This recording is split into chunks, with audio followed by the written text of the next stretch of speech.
it translating to I'm unlovable because I cannot change this, right? And so it was a challenge because here it is, the folks that taught me unconditional love, the folks that gave me unconditional love, in the back of my mind, I feel like once they find this out, it's no longer unconditional love, right? Based on these teachings and these thoughts and these comments and these jokes and these things that are on TV. You're listening to Cultureful. I'm your host, Jess Lynn. Here's the second half of my conversation with my friend Hakim Asadi, a 35-year-old Black American therapist from Upstate New York. In part 1, we learned about his full childhood. He shared about his family and their big presence in the community, the church his grandparents founded, his mother gathering the neighborhood for cookouts, and how he was raised to be a leader and not a follower. In this episode, Hakim reflects on the internal tension between the religion he was raised in and being queer. He shares moments of memories that challenged him and sowed seeds of shame, as well as the breakthrough moments beyond that shame. We also learn about how his relationship with his faith and community have evolved and what he's up to now.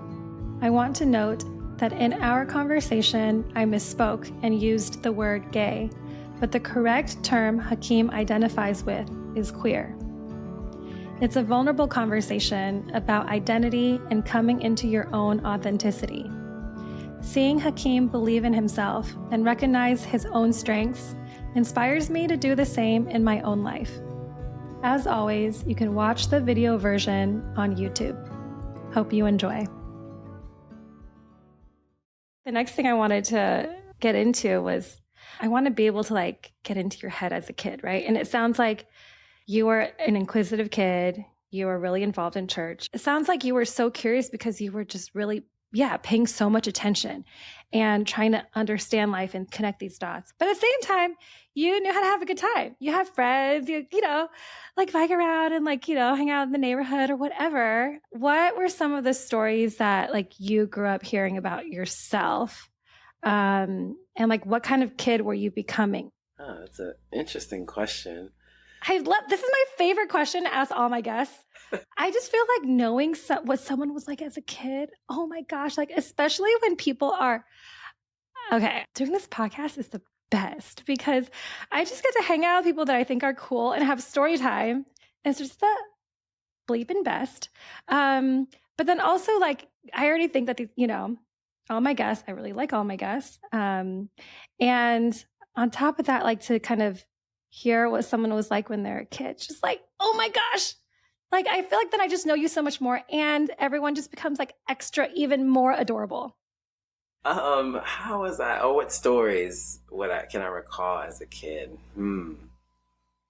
I definitely, this is going to be interesting. Oh, wow. Right? This is interesting.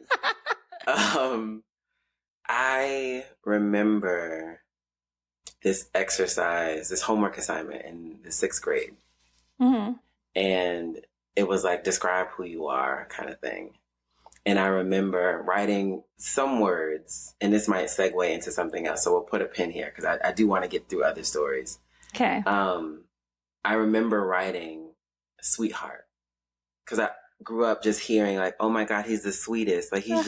He's adorable. He's such a sweetheart. Right. Mm-hmm. And so I remember writing that, and I showed my grandmother I finished my homework and we're reviewing it. And she was like, you have to erase that. And I was like, why? Because you don't want to make people think that you're gay by putting sweetheart or sweet. Right. And that, think about how, like I said, my grandmother's words had so much weight. Yeah. That then I think planted the seed of shame in the 6th grade. And so you have 2nd graders, you're a leader, right? You're not a follower. 6th grade, it's there are parts of you that we need to hide, right? That's how I interpreted that. But I was a sweet kid. Inquisitive, I also didn't mind speaking my mind. I'm thinking of stories of how people would tell me that I would just say whatever came to my mind. Okay. My mind. And that wasn't always great as a kid.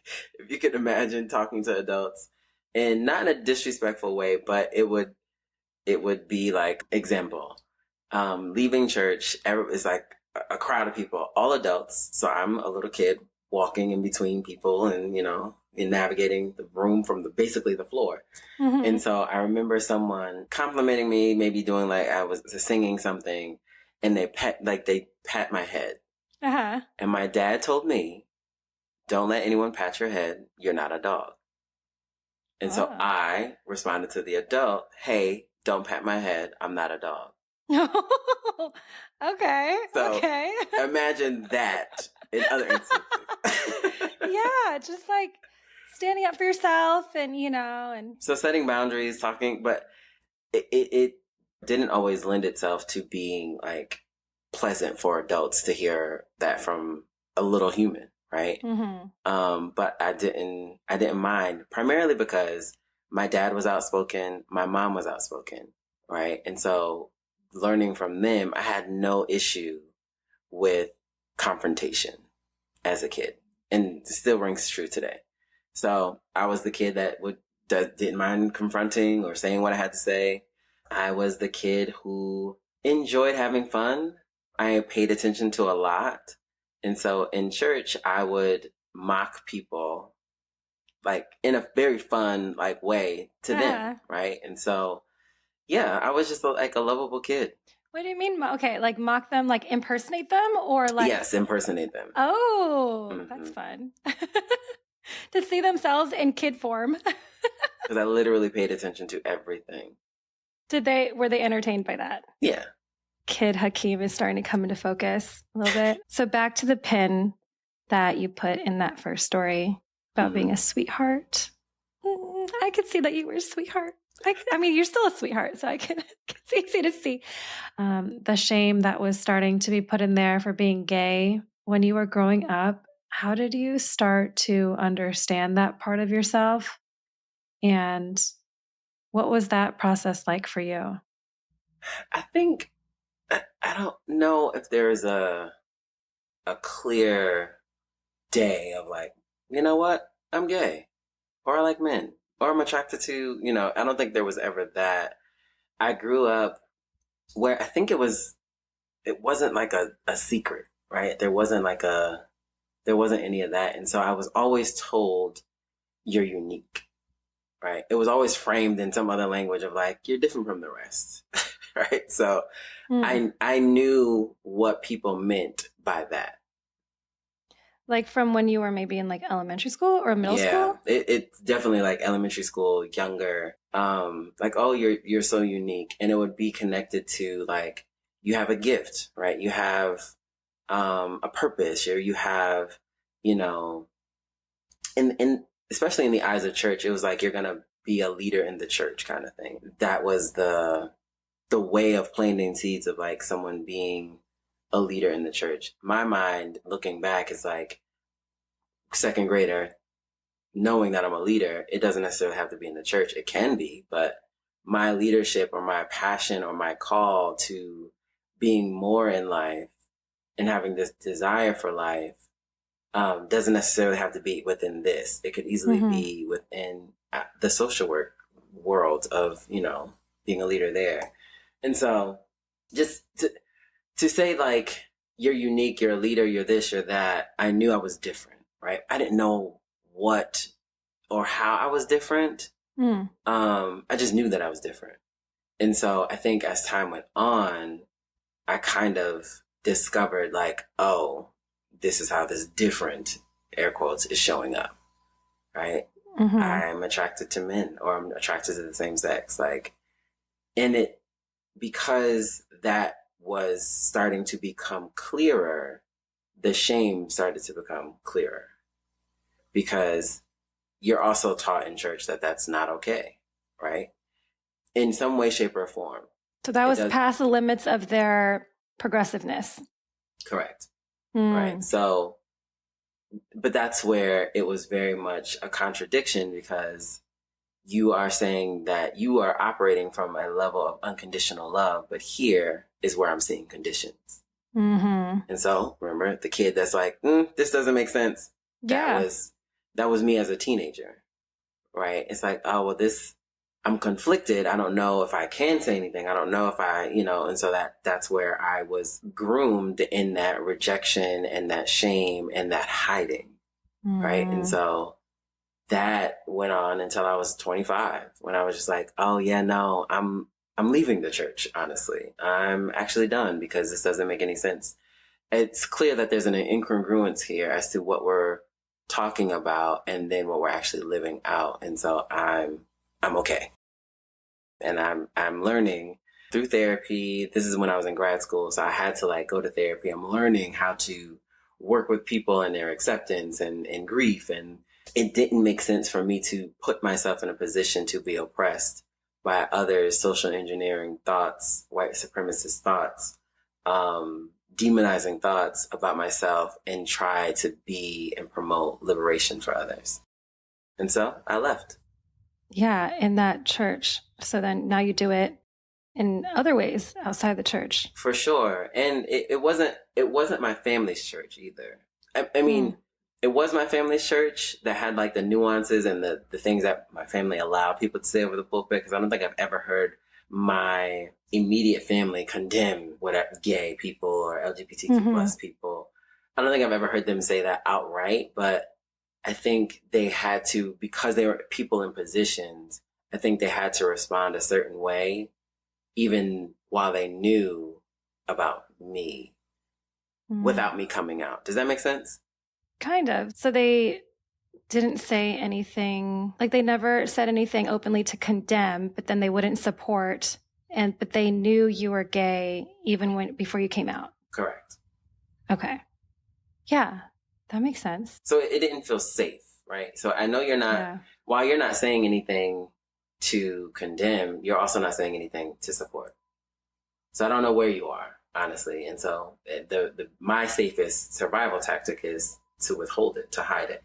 I'm not sharing. I'm not doing any of that. And then at 18, I went and left and went to some other churches. And then that's where the condemning and the bashing and the oppressive nature and language would come out more explicitly. And I think I just grew numb to it, honestly. I just thought I grew numb to it, but also thought I could change. Oh. Yeah. Feeling like you could change. I mean, that sounds like maybe that was a hard thing to try to think about. What was that like for you?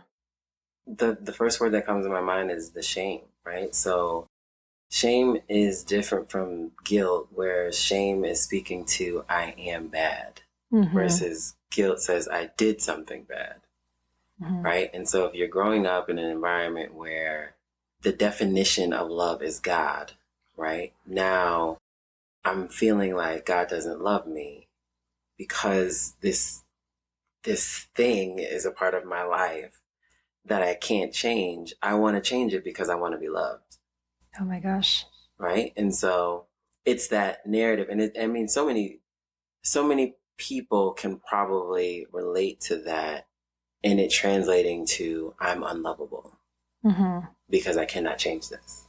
Right? And so it was a challenge. It was a challenge because here it is, the folks that taught me unconditional love, the folks that gave me unconditional love, in the back of my mind, I feel like once they find this out, it's no longer unconditional love, right? Based on these teachings and these thoughts and these comments and these jokes and these things that are on TV. And so it goes beyond just the church that I grew up in. It was society. Right? I think we're in a new age now where that tide is changing, but even still in some communities, it's still, taboo. It's still not accepted. It's still shamed. And so it was very difficult. It was very difficult to process that with all of my, I would even say intelligence. Like, this doesn't make sense. Why? It's not going away, but I still hope and believe and pray that it does go away because I want to be loved. And so it wasn't until therapy and challenging that and accepting myself that I really got on the bandwagon of authenticity. I'm created in the likeness and image of God. Whatever definition of God we want to give God, right? If I feel like I'm a part of the universe, I am a speck of energy that is a part of the larger energy. There's nothing wrong with me. Yeah. So with that, I did a lot of work to unlearn a lot of that hatred and that self-loathing and the unworthy and things like that to really hone in on, I'm fine. Right? It's other people that got the issue and that in their limited belief around God. I'm sorry you had to go through that as a kid. Just thinking about you're this super lovable sweetheart kid, and then just having to hide a part of yourself and to have all of these things that you don't feel like you can talk about with these super important, family members or whatever around you. That just sounds like it must have been really, really hard. What did hiding look like? Is this a funny question? I didn't expect this to be a funny question. It's a funny question because I immediately went to college and my friends, they just, something didn't add up, right? Where I would just, it's funny because I can hear my friends saying you had a double life, right? Because that's what hiding was. I present one way, but I had a friend or a couple of friends where I would be able to be my most authentic self. That my closest friends, who think they're my closest friends, they didn't get to see that side of me.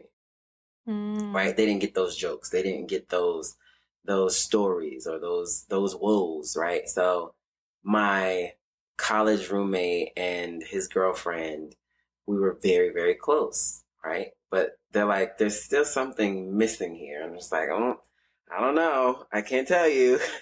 But I would have my partner and I would, we both lived that double life where we felt like we were each other's safety, right? Our safe haven, that we could be ourselves and have the jokes and have the questions and have the things. But other people would never see that side. And so that hiding was presenting parts of myself that I felt like were acceptable and palatable, and they're fine with this. This is where I feel safe. I feel safe with this aspect of me, but this other aspect, which is a large part of me, I would never. They would never see that. So that just sounds really exhausting. Exhausting, Jess. Whew. Yes.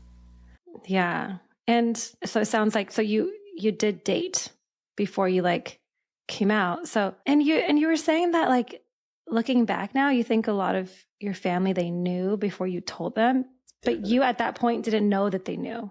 No. You thought that they thought you were straight. Yeah.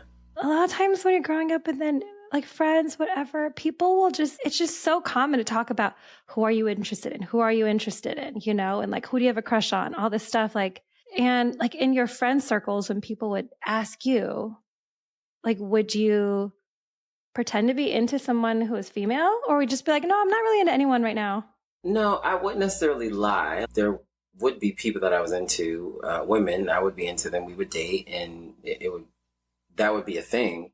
And so that's why I don't generally say gay. I usually say queer or same gender loving or something along those lines, because I think everybody's on this is just me. Spectrum.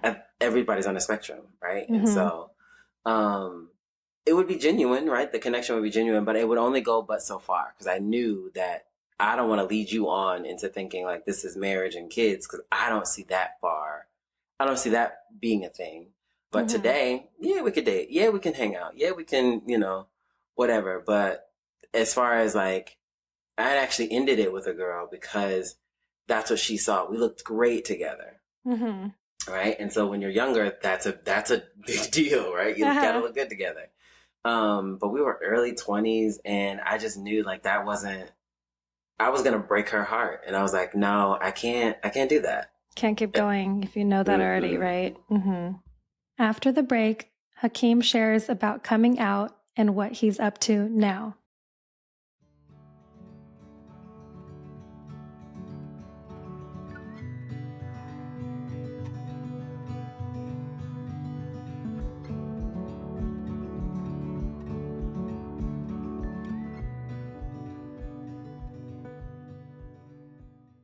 When you started to come out to people, who in your life did you feel the safest with that you can start doing that? Like, who were the first people you came out to? I had a list. I had a list because it was a matter of safety, right? It was a matter of feeling comfortable enough that if they did say something that was harmful, I knew they still loved me at the end of the day. Right? I knew and trusted that that was a limited thought, that was a limited belief, that it actually had nothing to do with me, because I know they still love me. And so I started with my cousins. I started with my cousins, and it was going to therapy and figuring that out and accepting myself. So doing that work for a while before even saying anything to anyone, family wise. Other friends, I think I was more comfortable with being out and vulnerable and things like that. But like explicitly talking to my family, I had a set list. And my mother was the first one by accident. An accident because I was in a relationship. I'm in grad school, and I'm like having all these aha moments. And I'm going to try to make this story short. No, give me the long version. That's what this is about. I love this bleep. I don't have to bleep it out later. I was having all these aha moments, and this is the same person that I was dating and off and on in undergrad, and probably a little bit before that. Like this was my first like love. Like this is the person that I've identified. Like we are spending the rest of our lives together, right? But by going into therapy and in grad school, we moved in together to save money because I was a struggling college student. I realized this is a toxic relationship. That this is not healthy. And in my mind, once I realize something isn't healthy, I want to be healthy. Oh, this has to end. So I pulled the trigger and was like, yeah, this isn't working. And so that was like the breakup that broke my heart. It broke his too. And so I had to move out and I had to move in with my mom. But in moving in with my mom, I was depressed. I wasn't eating. I was going through like, think of the most sad breakup song. That was me in the rain. Like it was just sad, right? Yeah. So yeah. My mom had to step up and be a mom, right? She had to take care of me. She had to like make sure I was good. And, you know, staying in school and things like that. And so she had to step up and show up, right? It wasn't until like it wasn't that we didn't talk about it a lot. And so at a certain point, I started getting better, right? And so I'm starting the date and I'm still living with her. And so I'm kind of like talking to her about this because now the elephant's not in the room, right? We already know what's going on. And I could see that she was uncomfortable. I knew that, okay, so now she's tolerating, not accepting. And so then we had that conversation. And what I had to realize was, as I'm leaving my comfort zone, my mom has to get to know this new person. And it's not even about a new person, but more so this authentic person, right? Because there were elements of me that I was hiding from her that now she has to essentially grow. And me living in my truth and me showing up in my truth, it'll prompt others that really love you to grow or not to. And so I'm happy now that me and my mom have a loving relationship. I talk about life and she's unfazed because there was that process of growing together, essentially, because I had to grow into it and she had to grow into it. But she was the first person, again, by accident. My other cousins was very intentional because again, I knew that they loved me. And so once I told them, everyone had the like, oh yeah, we knew that. We were just waiting on you response. And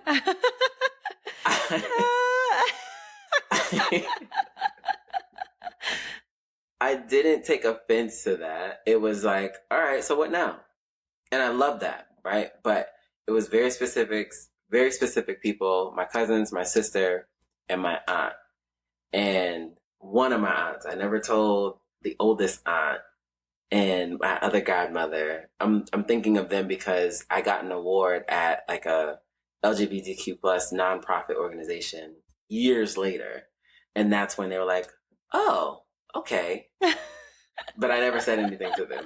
So once I did that, once I did my family, I wasn't coming out to anybody, like sitting anyone down, right? Mm-hmm. I was of the notion that straight people don't have to come out of the closet. There's no need for me to come out of the closet. You'll know and hear my truth when I share it in passing, right? When I go to work and we're talking about holidays and I say, oh, my partner bought me this gift or my boyfriend bought me this gift, that's when you'll find out. But I'm not going to sit down and say, hey, everyone, this is what's happening with my life. I'm not doing that. And so once I told the list of cousins and my sister and my aunt, and they were like, oh yeah, okay, so what are we eating for dinner? It's like, all right, cool, we're good. Yeah, because it's just as normal as straight people not having to come out. So yeah, why make it like a whole thing that takes energy and work and all this stuff, right? And so like in this process of like accidentally coming out to your mom and then your cousins and the other family, did it feel like an unburdening? Like what was that like for you? Absolutely. Oh, it was so freeing because I didn't need to do all that extra work of hiding parts of myself that I felt weren't safe. And so once I gathered that, oh, I'm still loved, and they were proud of me of like who I was becoming, it was totally fine. I think the challenge really was thinking, what would my grandmother think? Because she passed away when I was 14. And so here I am at my big age of 25 and I'm living my life. And I'm like, oh, my grandmother wouldn't be proud of me. My grandmother wouldn't be proud of me because I have this, right? And there was always this, like, I feel my authentic self. I'm exploring, I'm setting boundaries. I'm developing this healthy sense of self-worth. And at the time I had a different therapist, I should say. And she said, that's still limiting you in a way of you showing up in the world because you still want to make your grandmother proud. And this isn't changing, right? So what she said was, and it changed my life completely. She said, your grandmother is at the highest level of consciousness. She is not on this realm, right? It's not this playing field. And so because she's at the highest level of consciousness, there aren't those limitations of belief. There aren't the limitations of that's an abomination, that's anything, right? And so once she said that, it was like, one, I want to be at that highest frequency, right? I want to know like it's all love. It's all unconditional love. And that liberated me because I always wanted to make my grandmother proud. And so now I know she's proud because she's at the highest level of consciousness. This gay thing ain't anything in her mind. Yeah. Now more and more people, we get that it's not a thing. That's the way humanity is trending towards understanding it, right? And of course, if she's not even on this plane anymore, she's going to be beyond all this stuff. So, my gosh. Yeah. Just like when someone says something to you like that and everything just like clicks. Clarity. Yeah. Life just became a little more clear in my intention, and going back to that messaging around me being a leader, not a follower, that messaging around you're different, you're unique, you have more to offer and you have more to gain in life. All of that became a little bit more clear because I didn't have this, I want to make my grandmother proud, but I know I will never make her proud because I'm queer. That all went out the window. And so now the ambition is like on fire. Like now I want to do things. Now I want to be that leader. Now I can see myself being that leader because now I can see it through her eyes. And so then I became really invested in ancestors and like thinking about my grandmother a lot more. So I get to live in my truth and my authentic self, whereas the limitations that they had to live by early on, I get to live that, basically breaking the cycle for the generations. Right? So I don't have to limit myself based on whatever society or whatever the church or whatever anybody says. But they had to, right? In order for them to survive, that was their way of thinking. And it worked for them until it didn't, until I came onto the scene. It was like, yeah, we're not doing that anymore. This doesn't work for me. No. So also, was there like oh my gosh, my cousins already knew, like, and they loved me this whole time, just to be like, I'm imagining that to be just like such a reframing of like the whole time that you were just like, oh my gosh, like this is so unlovable. But actually they knew this whole time. They knew and they loved and they, treated you the same. Yeah. And I was still the favorite, right? In my mind, like I'm still the favorite. Nobody changed anything with them knowing, without them knowing, because I thought their behavior and their treatment towards me was based on them not knowing. But here it is, they knew the entire time and still loved me and still deemed me as the favorite, things like that. It was very liberating. And I think it brought us closer because of that vulnerability. It deepened the relationship. It made it more meaningful because I was able to share my truth, but they were also to hold space for me. And for it to have been a thing that you were like afraid to share for so long, and then to kind of like build up that courage with that, with the therapy, with all this work, and to be like, okay, I'm going to trust you with this. Yeah. And for them, that just sounds so big. When you're starting to realize you're attracted to like people from different genders, as that like young Hakim have a view of like what you wanted when you grew up in life, in terms of like relationships, in terms of work, things you wanted to accomplish? Like, what were your aspirations? Honestly, it was that one person. As far as relationships, it was that one person that I saw in my life. And because I didn't see it with anyone else, I didn't daydream. It wasn't until the end that I began to daydream of like, what do I actually want? Who do I want in my life? Where do I want to be? And once that ended the first time, because there was a circle back, once it ended the first time, I could see myself living in DC. I could see myself being this executive, or,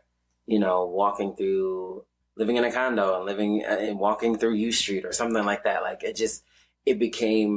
I was able to dream. I was able to have a vision for myself that didn't include this one person. And because it didn't include that one person, it could be whatever I wanted it to be. That wasn't the case before. The case before was like, it was limited. It was like, oh, we'll be in church and you're going to be doing this and I'm going to be doing this, and it's still going to be in secret. And that was very dark. That was very like but if you look back, when I look back, like the vision of that, it didn't really have color. It wasn't vibrant. And so then when I was able to dream and have a vision for myself, it honestly added a little color to my life. And what did you want? So I knew I was going to be a therapist at that point. Because this was a grad school, right? You were like in your 20s, early 20s? Early 20s. I knew I was going to be a social worker going into therapy, but I saw myself as the social worker who was more modern, the social worker who lived in a bigger city, the social worker who enjoyed and was passionate about what I was working on. I saw a professor in the future. I saw, just me living my most authentic life and living in my truth. And while all of the details weren't there, I knew I had to be in alignment. I knew I had to be in alignment to whatever it was that I wanted to do and who I wanted to become.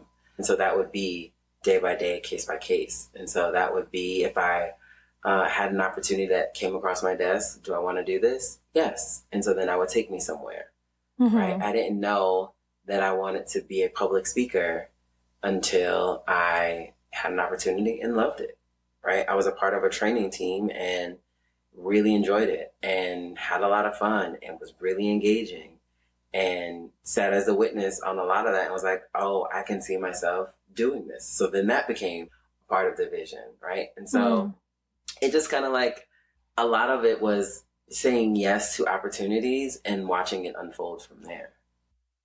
Was there something that you started to picture in terms of like relationships and personal life? I knew I wanted to be in a relationship. I didn't know quite yet around marriage or kids. I think there was still some limitations on that vision. And now that has become a little bit clearer that I want to share my life with someone. I don't know if I want kids now, but I do see that a part of the story. Marriage? Marriage, yeah. Fast forward to a little bit more than a decade later, you're 35 now, right? Correct. What is Hakim up to at 35? At 35, the dreams that I had at 25 have come true. Wow. I was a professor back in upstate New York for 6 years before I moved to Atlanta.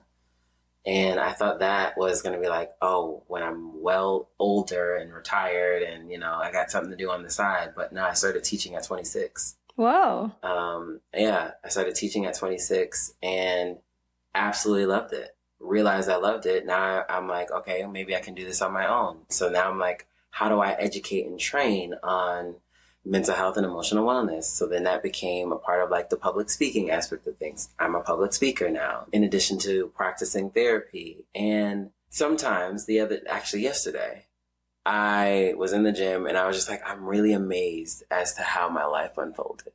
I'm really amazed. It was very intentional, right? I was very clear on what I wanted to do, and I made decisions that were in alignment to the unfolding. But looking back at the last 10 years, it's amazing, right? The evolutions, the people that came and gone in my life, the friends, the family, the lessons learned, right? It all aids to who I am and how I show up in the world today.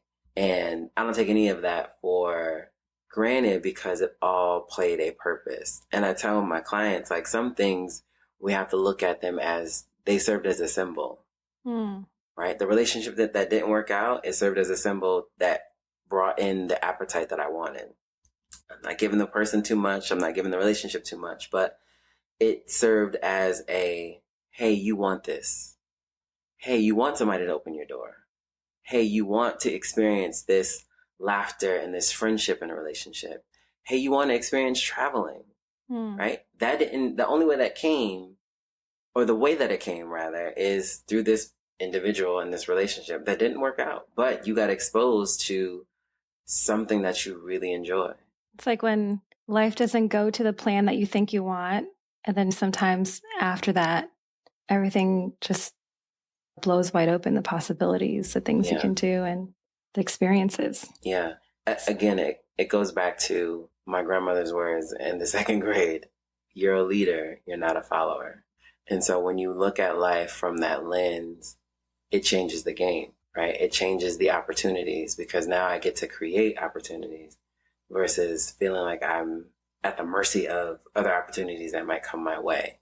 And so being a leader, I feel like I get to create the life that I want, right? And so that includes people that come and go. In creating the life that I want, I get to say, okay, this works, this doesn't work. This is in alignment, this isn't in alignment. Just a lot of agency. All the agency, maybe. Wow. And giving that exposure, right? So giving that exposure to those words, but also those opportunities. Much of my public speaking skills, much of my being able to work a room, networking, being able to connect to someone came through my experiences at church. And so while it was a place that harmed me in the way that I had to hide myself or parts of myself, it also gave me tremendous joy. It also gave me tremendous skills and learning gifts that I had, and, things like that. And so that exposure and those words of, you have more to do, you are unique, you're different, it gave me something to focus on, and it gave me an opportunity to dream. Speaking of church, now you're not in church anymore, and community and that love and healing and all these things that you loved from that time. I guess like now, outside of church, how are you building community for yourself and kind of finding those things outside of church? I think I'm finding and have found those tenets in yoga. right? And the community that's centered around spirituality and the yoga community, even the community around like hiking and being in nature and, meditation, the tenets of the church around we are one, right? We're all connected. We're all able to have the ability to be immersed in love and show love. I found it in other areas. And so that's where it's satisfying to me. And so now I get to create it myself or join someone else.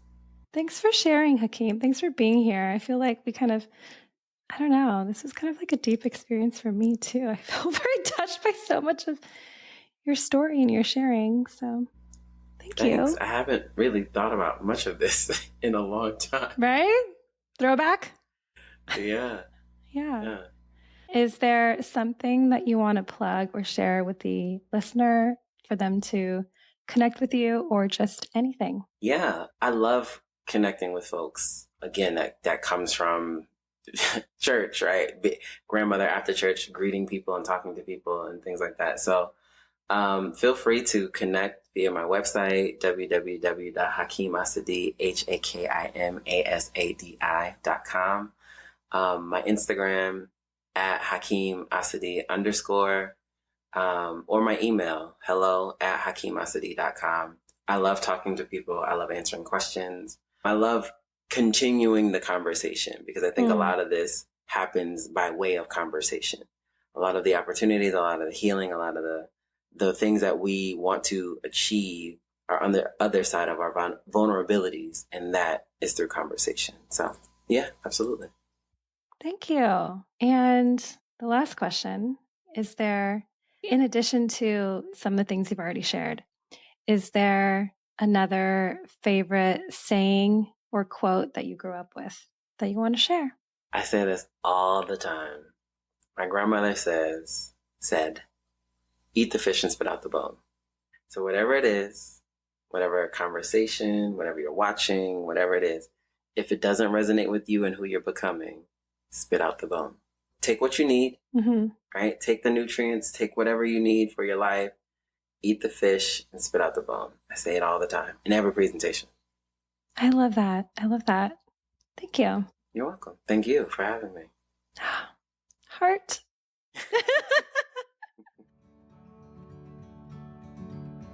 Thanks so much for listening.